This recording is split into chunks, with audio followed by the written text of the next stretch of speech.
मैं आज आया हूँ महेंद्र नगर के तिलाचौर गांव में। शिमला सोलन। फाइनली मैं बस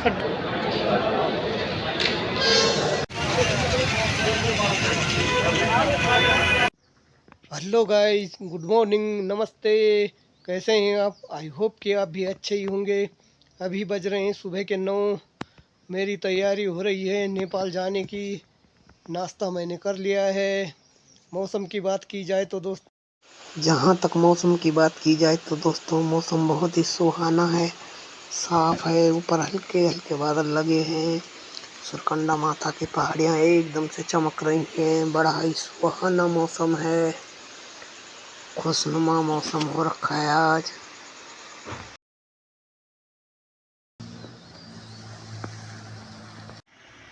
ये मेरा बैग तैयार हो चुका है। इसमें मैंने अपने कपड़े रख लिए हैं, अपने ना कोलगेट, ब्रश, चार्जर। ये मेरे कपड़े जिनको मैं पहन के जाऊंगा। सामने दुकान में दूध आया हुआ होगा। मैंने पड़ोसियों के वहाँ से 1 किलो दूध लगा दिया है। अब थोड़ा थोड़ा चाय बना के पीते हैं। फाइनली दोस्तों, मैं चंबा पहुँच गया हूँ। ये चंबा का चौक है।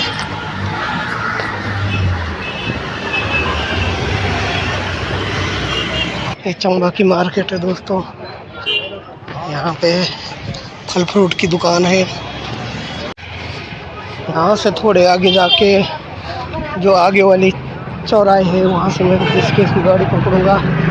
फिर ऋषिकेश वाली बस लगी हुई है, इसमें मैं बैठूंगा।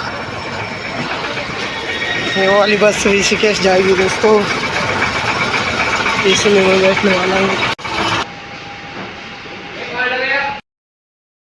गाइस, ये हम पहुंच चुके हैं आमसेरा के होटल पर, जहां से हम खाना खाकर जाएंगे, क्योंकि हरिद्वार में हमें शायद खाना खाते हुए लेट हो जाए, तो हम यहीं से ही खाना खाकर निकलेंगे। आमसेरा में खाना खाने के बाद अब हम पहुंच चुके थे आगरा खाल के मार्केट में, जहां पर आपको बहुत ही अच्छी दालें मिलती हैं। गाइस, जब भी आप कभी आगरा खाल आओ, यहाँ की दालें ज़रूर लेके जाना। ये बिल्कुल नेचुरल दाल।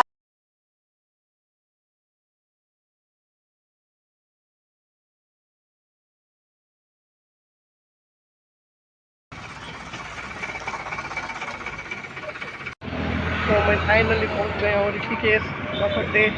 यहाँ से मैं हरिद्वार के लिए जाऊँगा। और गाइस, ये जो आपको दिखाई दे रहा है, ये ऋषिकेश का बस अड्डा है, जो बहुत बड़ा है।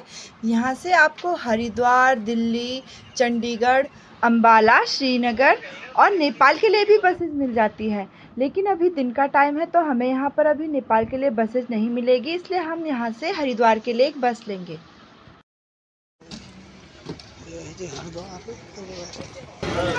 बस अड्डे में पहुँच गया हूँ।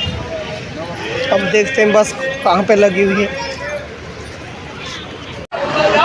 मेरठ मेरठ मेरठ मेरठ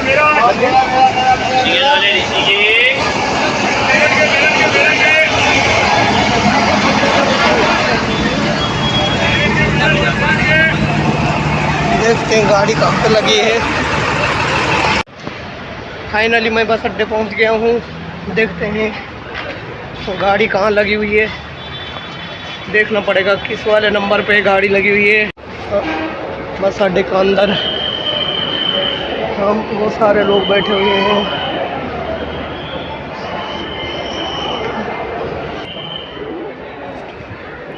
बहुत सारे यात्री यहाँ अपनी बसों का इंतज़ार कर रहे हैं। किसी को शिमला जाना है, तो किसी को चंडीगढ़, किसी को नेपाल, किसी को दिल्ली। इस बस अड्डे में बहुत ही चहल पहल होती है। ये उत्तराखंड का सबसे बेस्ट बस अड्डा है।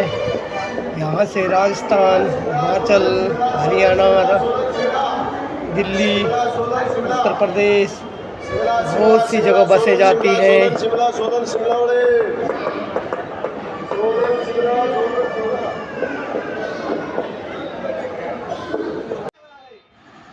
बस हमारी जाने के लिए तैयार हो रही है। देखते हैं अंदर जाके कब तक जाती है। 7 बजे का टाइम बोला था कंडक्टर ने, तो बस पूरी फुल हो चुकी है, इसमें से 2-4 सीटें ही कम है।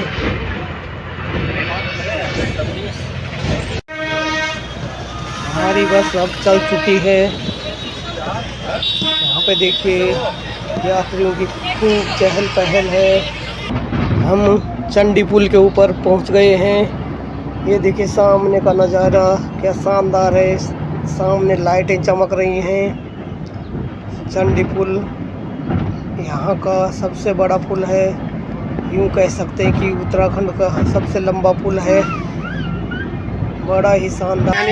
खाना खाने के लिए बस रुक चुकी है। ये बस रुकी है भागूवाला से थोड़ी सी आगे।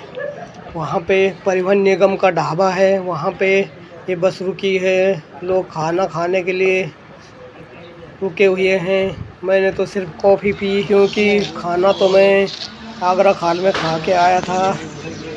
मेरा अभी खाना खाने का मन नहीं है, इसलिए मैंने खाना नहीं खाया, सिर्फ कॉफ़ी पी। खाना खाने के बाद अब हम आगे बढ़ चुके हैं।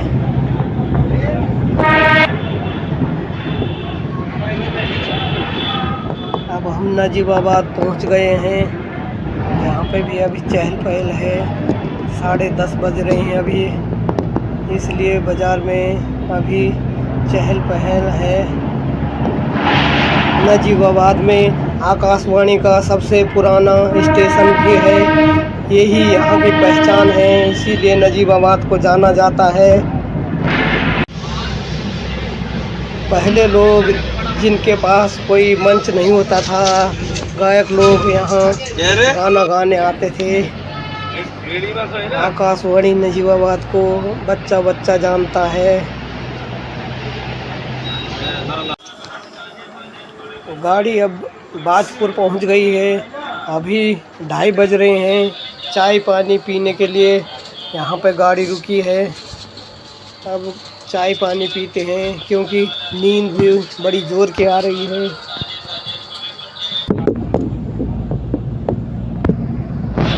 अभी रात के 3 बज रहे हैं। हम चाय पीने के लिए रुके हैं नानक मत्ता पे। यहाँ से अब रह गया है बनवासा कम से कम आधे घंटे का रास्ता।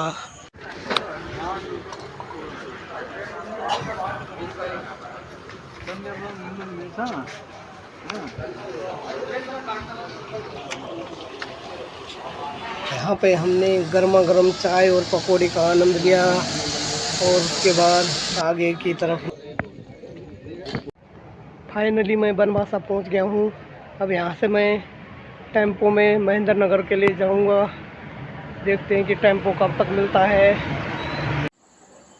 टेम्पो मुझे मिल गया है। मैं टेम्पो में बैठ के महेंद्र नगर जा रहा हूँ।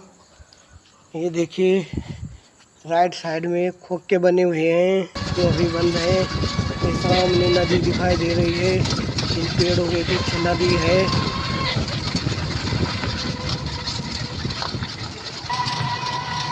ये अब नदी दिखने लग गई है साफ। ये काली नदी है। यहाँ पे रास्ता भी ऊबड़ खाबड़ है, अच्छा नहीं है। रोड पे गड्ढे ही गड्ढे हैं। यहाँ से अब ये बैराज दिखने लग गया है। ये बनवासा बैराज है। अब बैराज के ऊपर गाड़ी जाने वाली है। ये देखिए नदी बह रही है नीचे, बड़े शांत भाव से बह रही है। ये काली नदी है दोस्तों। ये दोनों देशों की सीमाओं को अलग करती है। ये आनंद विहार बस अड्डे से जो बस आती है सीधे महेंद्र नगर, वो बस हमारे आगे आगे जा रही है। यहाँ से अब बैराज शुरू हो गया है। ये महाकाली नदी है दोस्तों। पानी की सरसराहट बड़े ज़ोर की आवाज़ कर रही है। बड़े उफान पे चल रही है काली नदी। भारत और नेपाल की अधिकतर सीमा इसी नदी के द्वारा तय की जाती है। यहाँ पे देखिए कितना भयंकर पानी दिख रहा है, डरावना मंजर है। ये लोग नेपाल की तरफ पैदल जा रहे हैं। पे है दोस्तों। इस साइड थोड़ा नदी आराम आराम से बह रही है। यहाँ पे बाहर तो जाने वाले लोगों की भीड़ लगी हुई है। स्कूटी, मोटरसाइकिल, टेम्पो यहाँ पे खड़े हैं। यहाँ पे चेक पोस्ट है। यहाँ पे लाइन लगी हुई है। लोगों को अपनी आईडी दिखानी पड़ रही है। आईडी दिखाने के बाद लोगों को उस साइड जाने दिया जा रहा है। यहाँ पे एसएसबी वाले, हमारी एंट्री अब नेपाल में हो चुकी है। ये नेपाल का एरिया शुरू हो गया है। आगे आगे लोग पैदल ही जा रहे हैं। ये लेफ्ट साइड में देखिए, ये छोटी सी नहर बह रही है। यहाँ पे नेपाल की तरफ बहुत सारे ई रिक्शा और बाइकें खड़ी हैं सवारियों को ले जाने के लिए।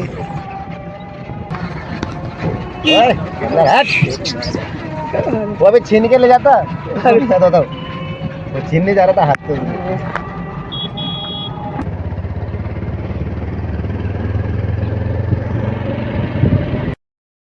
मैं नेपाल में किसी के गांव की तरफ जा रहा हूँ। यहाँ पे ईंट का भट्टा है। ये बहुत बड़ा ईंट का भट्टा है। मैं आज आया हूँ महेंद्र नगर के तिलाचौर। मैं तिलाचौर में पहुँच गया हूँ। अब इस वीडियो को यहीं पे समाप्त करते हैं दोस्तों। वीडियो पसंद आए तो लाइक करें, सब्सक्राइब करें, कमेंट करें। फिर मिलेंगे नेक्स्ट ब्लॉग में, अब 2-3 ब्लॉग में।